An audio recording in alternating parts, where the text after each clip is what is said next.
What is going on, my brothers? How you doing? What's up? What is going on, my man? Oh, not much, man. Just having a great day. Me and Benson, as you can see, we're in the same room. Good to see you, Benson, over there. He and Nathan's. Yeah. What is up?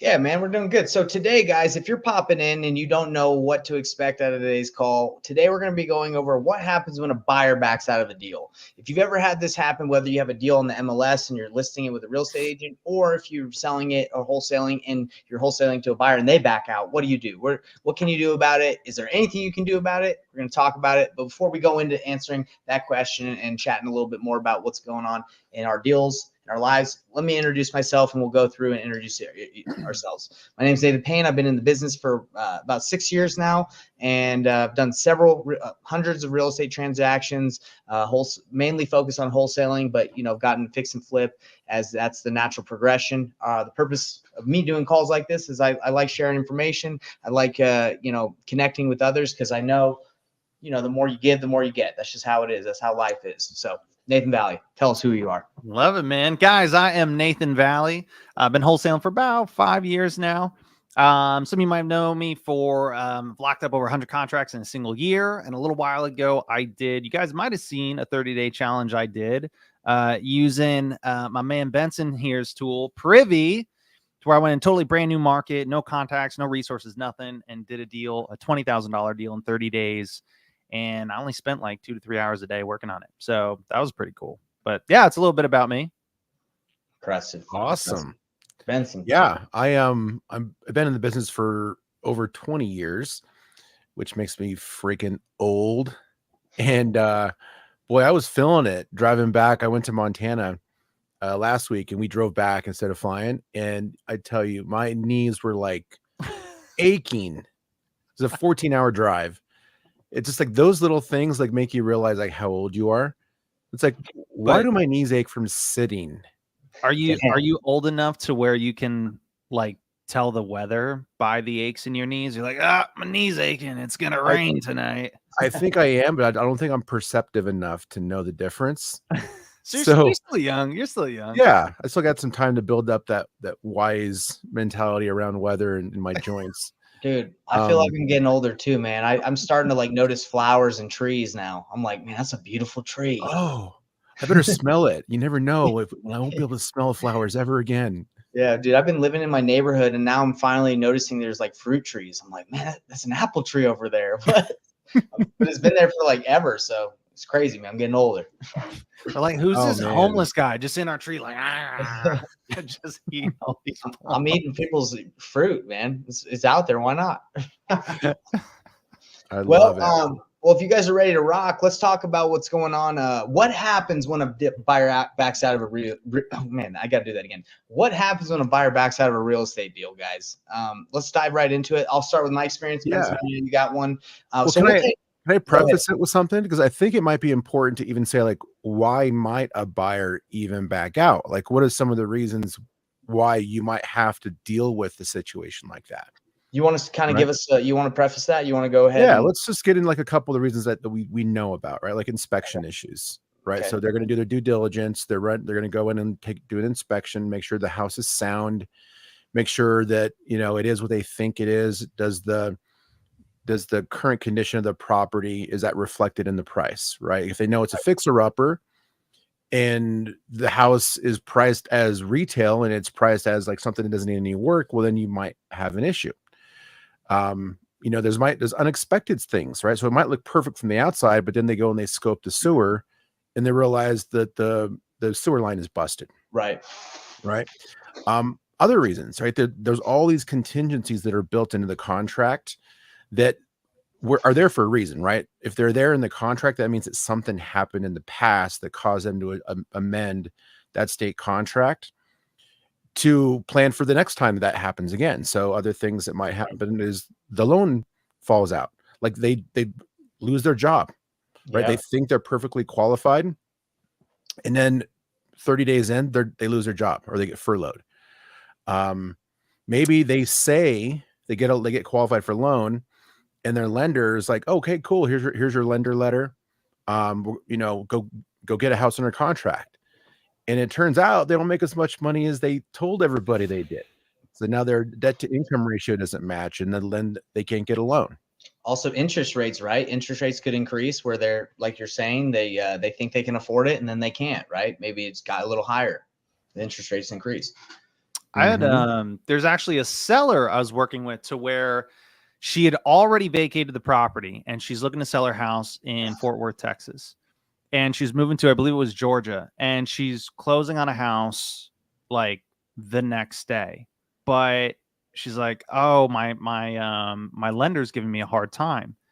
And what happened was she told them that she was renting out the other house. And so they used those numbers, again, just what you were touching on, Benson, for a debt to income ratio. Well, when it came down to the wire, they're looking at the details, and long story short, she didn't end up renting it out. And the lender's like, "Well, whoa. This kind of throws a wrench into it." And so the day before closing, they end up kind of putting a pause on it. Still following up with the seller. So the lending has been on pause for, I think, like over 2 weeks. And it sounds as if she's probably not going to be able to purchase the home because of it. And so, there's a million and one issues. And even for investors, if it's an investor buyer, sometimes it can be things that we don't necessarily see or would think. Sometimes it could be something happens with the crews that they have to do those projects, or the funding for the materials, or what. There's a lot of things that kind of come into play, and you never quite know. Don't forget buyer's remorse, right? They might just not want it anymore. They might see something else. So really, and the thing is, when someone cancels within their due diligence period, they can say whatever, right? As long as they have the opportunity. So let me kind of explain the situation we just had, and then you can go, Benson, talk about yours. So I'm selling my house. We're moving to Canada, and we're on the market for a week and a half, and we get 4 offers, solid offers, and we go with one who was really excited, and she offered $625. The asking price was $649, and we got an asking price from someone else. But her offer said, "I'll do an escalation clause, right? I'll pay more up to $651.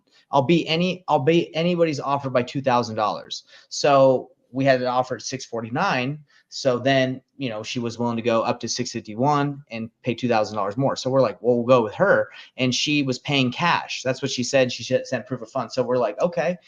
She's really flexible when we needed to close. She said she's got cash and she has that escalation clause. So, what happened is she agreed, right? And I think right after she agreed, she asked to see all the offers, and she saw offers at like $632, $649, and she looked deeper into like the terms and like what they were willing to do. And we might have needed a rent back, like in case we need to sell and need some more time to move back. So she was like, "Oh, this person said $649, but they want you to rent it back. I'm willing to let you close like when you guys want. So that's not fair." So she just kept on like looking at like all these little tiny things that had nothing to do with the purchase price, but she just felt like she was just trying to like not pay $651 pretty much, right? Like, so it's like she was guided by her agent, or do you she was an agent. She was an agent. She was an agent. Yeah. Okay. So I think what happened was like she had cash, right? And then probably at $651 was like probably the top of her budget on what she had. So she probably was like, "Fine, I'll do it. I'll take it because I beat everybody." But then it was like eventually like, "Oh, you know what?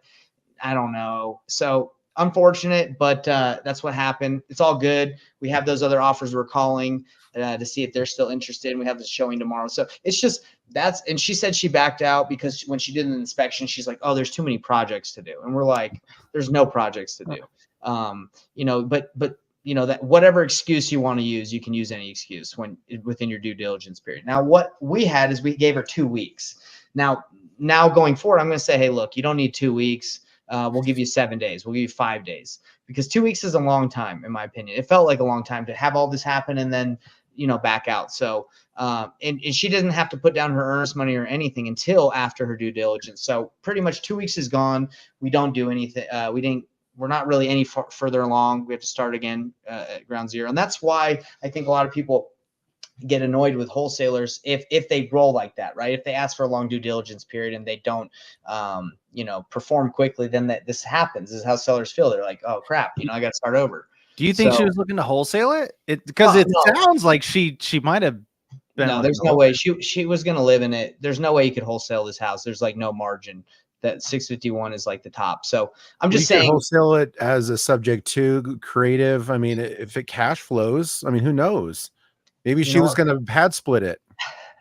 Maybe, dude. Maybe, she could have probably been doing something like that. But whatever it is, whatever she's doing, it didn't work out. And the reason why, to answer the question, what happens when a buyer backs out? If a buyer backs out in America, I know it's like different, probably in a different.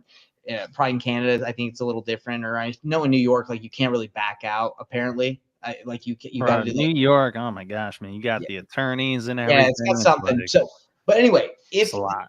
within your due diligence period, if you back out and you haven't like put down you get your earnest money back, right? If you did put it back down. But anyway, Yeah. that's really what happens.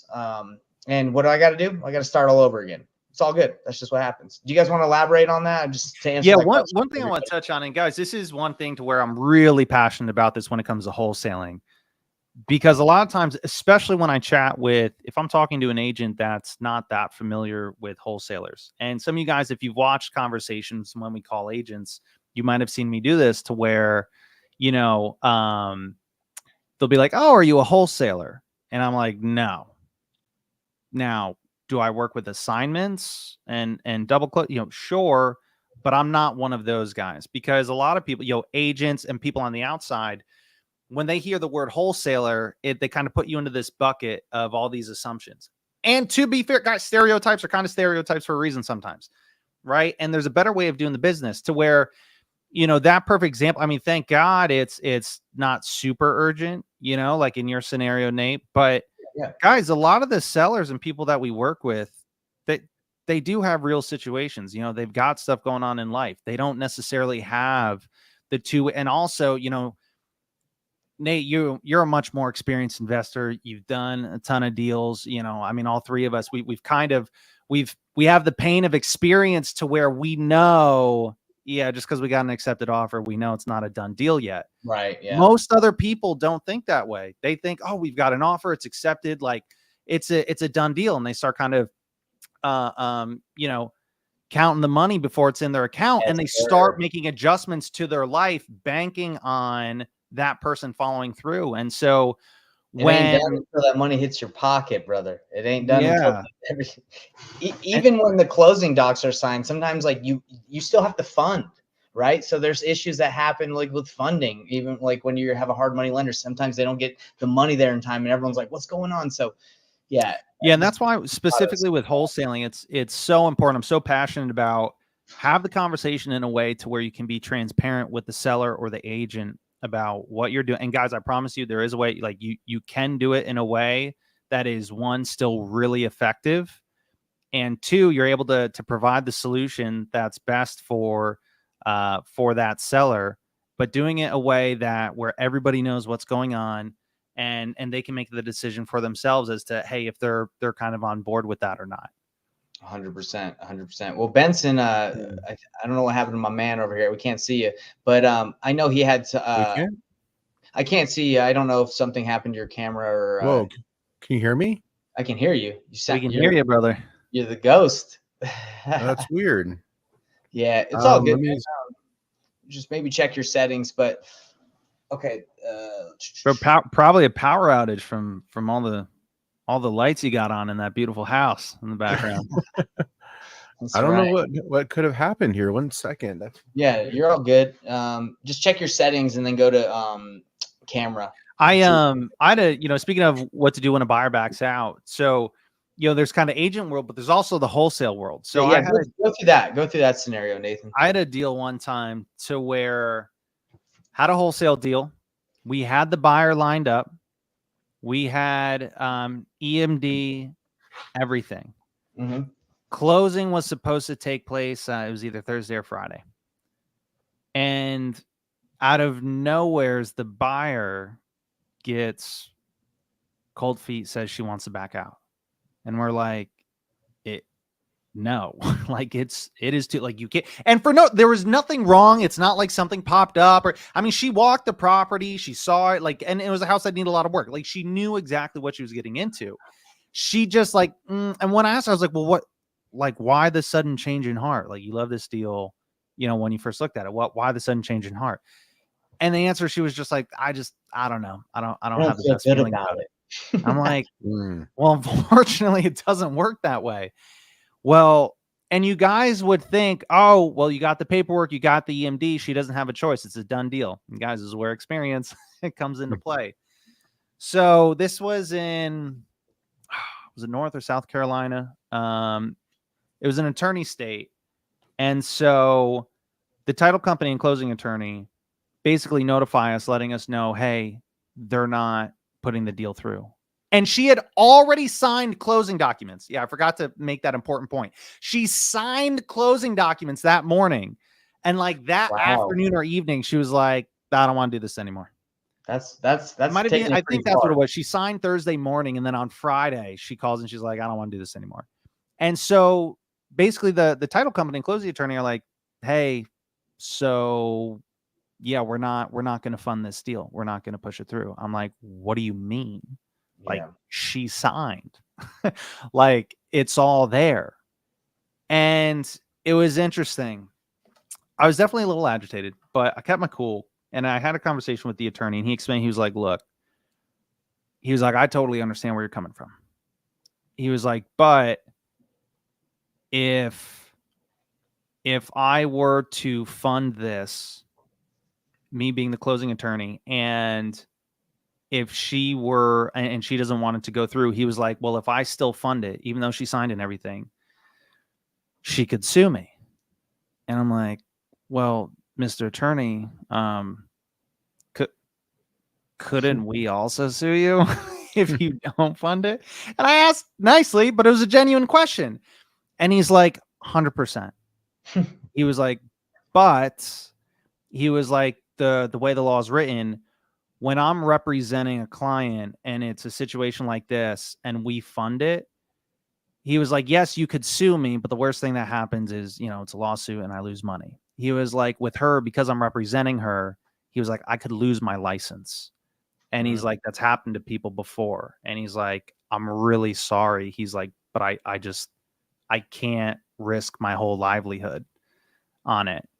And I really appreciated him explaining that. You know, it was still a little frustrating, but I wasn't upset with him because, like, I get it. You know, you got to kind of think ahead. Now we did get the EMD, but the deal didn't go through. So it was one of those things to where. How did that EMD get released to you? Because I'm curious. I've had a similar situation, but EMD was not easy to get. How did that happen? It was with the title company or closing attorney, and they just released it to they us. just gave it to you. Yeah, because like he knew, because I all said on that. Well, we're 100% getting the EMD. He's like, yeah, 100%. Okay. Like, you're The getting EMD would typically in that situation go to the seller, not the wholesaler in the middle. I'm surprised you got it. Well, I've had a situation like that too, where it went to. So this is what happened. Same thing. Buyer backed out. It was right before COVID. Everyone started getting scared. You know, in the deal, she's like, "Oh, I don't want to close on it." So she had $5,000 down at the title company. The thing with that in Utah, I don't know if it's the same wherever you did the deal, but the title company is like they're like a middleman, right? They don't take anyone's side. So they're like, "Hey, we're not going to be able to release this money unless both sides agreed that it's getting released." So obviously we call the seller the buyer that backed out, and she's like, yeah, no, I want my money back. So we waited 2 years and it was just sitting there, $5,000. And eventually we're just like, hey, will you split it so we can like get at least half of it? And she's like, okay. So in the title company that we use here in Utah, you have to, even if your EMD is down at the title company, the buyer has to agree to even release it, or it'll just sit there. So unless you have something written in your contract that says, hey, I was going to say, if there's you could write it into the contract that it doesn't need to be mutually agreed. Yeah, and I think that might have been the issue with the assignment, because it was an assignment that we used to assign the contract, and I don't think the assignment said anything of like, hey, EMD gets released without the buyer's, approval. But anyway, a really important lesson to take from this, guys, is when you're working with a seller or a buyer or whoever, the moment they say yes and they do sign, the contract with you, or the buyer says yes and he does deposit EMD, especially in real estate, guys, the selling doesn't stop there. You have to continue to sell that person, that seller and that buyer. You need to continue to sell them from contract to close, because you need everybody to be cooperating and on board. Because just because you have it on paper, again, as you've kind of heard from our experiences, that's not necessarily the end all be all.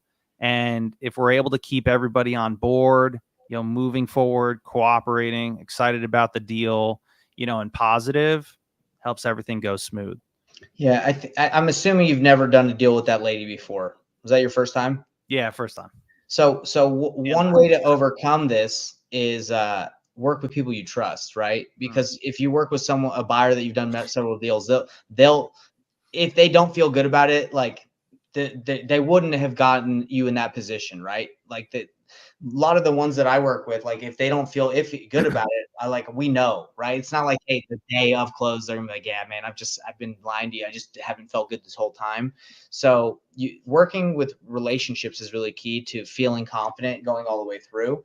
But yeah, just like you said, Nathan, like you never know. And that's why, like when this happened, I was like, we'll see. And everyone's like, well, when are you moving? And I'm like, well, the due diligence isn't over yet. So we'll see. And I think just having that expectation, everybody that gets into real estate, whether it's MLS, you list it, or with a cash offer, just don't get too excited until it closes. Yeah. Oh yeah, it can die all along the way. Even after due diligence, it can die. Yeah. Right. Due diligence is when it has a higher chance of dying because of inspection issues. But then you get into, okay, now it's not the property's fault if it dies, it's the buyer's fault. Funding is almost always the issue. And one reason what we didn't mention earlier was the appraisal. So the appraisal is a really big issue that it's connected to the loan, it's connected to funding, but it's a different issue than the borrower qualifying. It's that the house doesn't qualify. Yeah. So on values, right? So a listing agent who doesn't know better can go and list a property for sale, and you could find a buyer who wants to pay, let's say, $650,000 for a house. You list it for $650,000. They say they'll pay they'll buy it, but they're getting a loan, right? And then they come in and there's a bidding war. They're like, oh, we want this house, we love it. So they keep bidding it up, bidding up. Next thing you know, it's 680. They won the bid. They're all excited. They go get a loan. The appraisal comes in at 648. So they're like, oh man, we got to bring $32,000 to the table. Right. That's what they'd have to do. And they're like, well, we don't have that on top of their down payment that they already have to provide to the bank. On top. And right. And so in that price range, I mean, you're probably not doing FHA. So it's going to be at least 5%. And then now they have to bring another 32 grand. They're like, what the heck's going on here? Right. So that is a really big reason why deals will fall out. But let's get to the point of like, what do you do in those situations? Right. So do you still have a chance to save it? Right. Yeah. Just like Valley was saying, like you can still negotiate. You're still selling along the way, even if like nothing's going wrong. Nathan was basically saying you're selling even if nothing's wrong, just to keep everybody moving in the same direction. Yeah. If something's wrong, like what happened to you. Right. There's a chance you could have lowered the price. Right.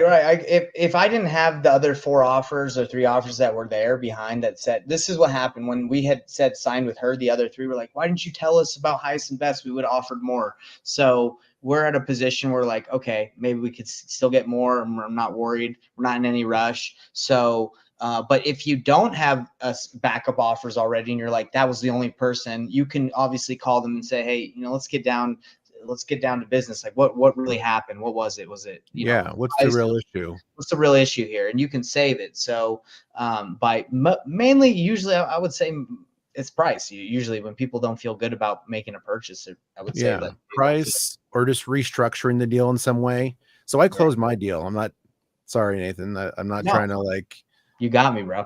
Poo-pooing your party, but I closed last week on my deal. And even the day of closing, we had to restructure the deal because the lender was only willing to give a portion of the money that we had agreed upon back to the buyer to use for their seller concessions. And so we had to amend the contract like an hour before closing. Oh man. Now it actually ended up working out in my favor because the lender was said, we can't allow you to give this more money than this amount. It was some ratio back to them. And it made me like $300. I was like, heck yeah, this is a good day. That's a couple public subs right there. Yeah.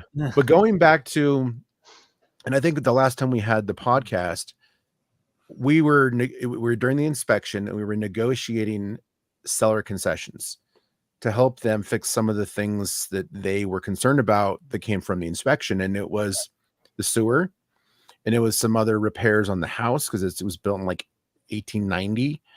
So tuck pointing, window things, just like weird stuff. And so we agreed upon a blended just seller concession and money back to them to pay for closing costs. So cool. I netted $10,000 less than what the agreed upon contract was to start.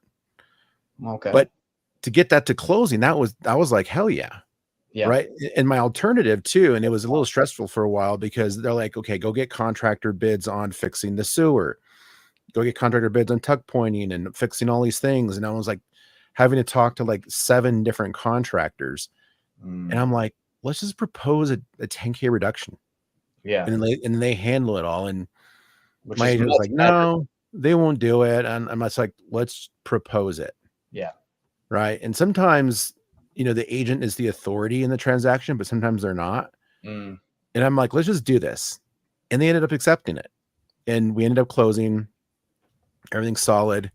And it ended up working out. But really, it's about price, right? So if you got a buyer who's trying to back out, figure out what the core or the root problem is of why they want to back out. And maybe they just need money back for closing costs. Maybe they need money back to fix things, or maybe you just need to reduce the price overall, the contract price. How does that work? Money back for closing costs. How did you structure that? I don't think I've heard much about that. Yeah. So you just amend it, right? So there's going to be closing costs with title company, lender costs like origination. There's all these little things that are costs that the buyer typically has to pay for, right, in addition to their down payment. And so it's pretty standard for them to come in and say, okay, well, here's the price we want, but we want 1% seller concession to pay for closing costs. Got it. So they don't have to come out of pocket from it. Got it. Essentially, it's a seller funded. It's seller funded. Okay, so you're out of what you would get. Okay, what the price of the house. Okay, from the price. Okay, so out of what you would get, you're applying it to some of what they what they would have to pay. Okay. Yeah. Yes, cool. You're just helping them so they don't have to come out of pocket or go, get money from somebody else. That makes sense. Okay. Many years ago, it was standard. Like every single offer had seller concessions in it for closing costs. Yeah, and then it got crazy, right, with COVID, and people just kind of threw that stuff out. I'm assuming that stuff's coming back more and more, like concession. I've been seeing it. Yeah, in this last transaction, we had to do it. Cool. But yeah, I think you're right as far as what value you were saying is like just selling all the way up until the day of closing, right? Like how many times have you closed a wholesale deal and you're trying to get the seller to the closing table? Yeah. Like seller, buyer. Yeah. Buyer, other people, like they just don't want to show. And it's beautiful when you don't have to do anything. It just happens. Yeah, guys, if you have done a deal, a wholesale deal, I would imagine it probably felt like a nail biter all the way, from start to finish. And let me just say, they're all like every single one of them. And that's why, you'll learn to adjust and you just kind of grow a thick skin to it. And you start to understand like that's just how the game is. But with that being said, that's what every deal is like. It's you gotta kind of put in everything that you got, and from start to finish, you got to be on point. And that's where I feel like I see a lot of people go wrong because they'll do a few things really well, but sometimes I feel like there's this kind of perspective out there to where, like I just need to get the contract and I'm golden. Or, if I get a contract and I find a buyer that says yes, and get EMD, I'm golden. And it's Yeah, they're already like, counting their money. They're like, oh, what kind of jet ski am I going to buy? Well, I will say that the transactions do get smoother, or really smooth in my experience, with a great title company, escrow officer, and if you have relationships with the buyer, because then all you got to do is focus on the seller. And if you've had a good relationship with the seller where there's trust involved and they understand what's going on, you've set the right expectations, it can be extremely smooth. I know with GT Title, who we use in Utah, and the buyers we use, it's usually there's no problem. So I think there are a lot of issues, and can be more issues if you don't really know who you're working with, like all around, right? You don't, there's not a lot of, because a lot of this is trust, right? You got to feel good about what you're doing. You got to take action. So anyway, guys, we've crushed, I feel like we've crushed the topic of what happens when a buyer backs out, talking about what happens with buyers on market, off market, listed, cash buyers. So I think we're good. I think we're good. Can I mention one last thing, man? I think this is important too, as far as the transaction. There's this thing called transaction coordinators that you can pay a small fee for, that is an absolute lifesaver, and they're well worth their weight in gold if you can find the right ones. Yeah. Transaction coordinators can plan everything out perfectly, and they can anticipate all the things that'll go wrong and plan ahead and make sure they're asking for the right documents in advance, because knowing that you're on a timeline and all these dates and deadlines have to happen in succession, right? Like you can't ask for an appraisal until the inspection is completed, right? Or you shouldn't, at least, right? Because you might pay for an appraisal that you don't need.